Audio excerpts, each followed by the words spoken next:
McDonald's, one of the many diabetic hotspots. Better than the Burger King, but not as good as Wendy's. They might have the best McNuggets and tenders, but every so often they put back something on the menu, something legendary, known as the McRib, an old favorite. One of the most iconic sandwiches in the world, a staple of the fast food restaurant. Said to be a part of the 7 wonders of the world, the McRib has a very complicated history that must be studied further. However, I'm going to briefly summarize it because I'm really lazy and can't read very well. Back in 1970, the public was really scared of red meat, so Ronald McDonald had to come up with something quick. He decided to collaborate with the National Pork Producer Council to create a new sandwich.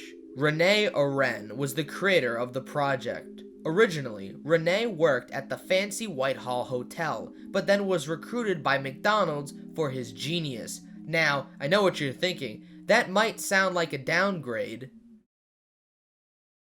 He started working, and before long, he made his masterpiece. Throughout 1981 till 1985, people loved the sandwich until it was taken off the menu. The McRib was placed back on the menu multiple times throughout the century, only to be taken off again, but no one knows why. And now, since fate has brought me and this sandwich together, I am able to answer the time-weathered question, is it good? Well, starting off, the sandwich itself is about 6 inches long with a width of 2 inches and a height of 1 inch. It's about as heavy as a 3-month-old iguana fetus. Now, oddly enough, the heaviest thing on the sandwich is the barbecue sauce. When opening it up, it was just drenched in fluid. I had more sauce than sandwich at points. It was very slippery, and at the time, I had great difficulty eating it with one hand. I then conducted the shake test, and already it started to fall apart in my hands. I was only contributing 14 gigahertz to the shake test, but because I did not want my grandma to know I was eating in the car, I decided to stop so that I didn't make a mess. I first theorized the sauce would hold it together, but once I entered the centrifugal force of the arm gyration, that theory was, how would you say, fucked. The sauce itself is nothing to write home about. It's pretty generic.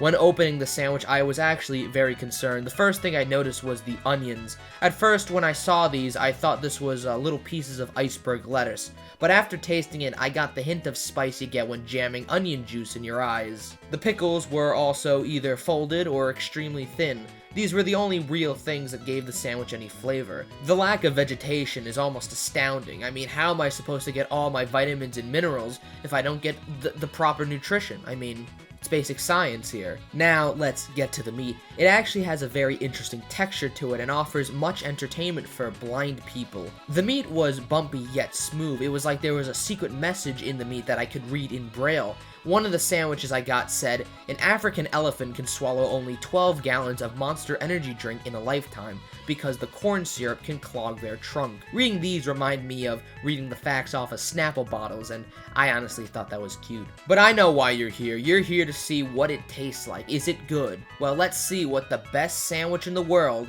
tastes like. This tastes like a fucking burger. I give this sandwich the Zoom logo for its grade. It's very disappointing. It could have had a lot of potential, but it's just, bad.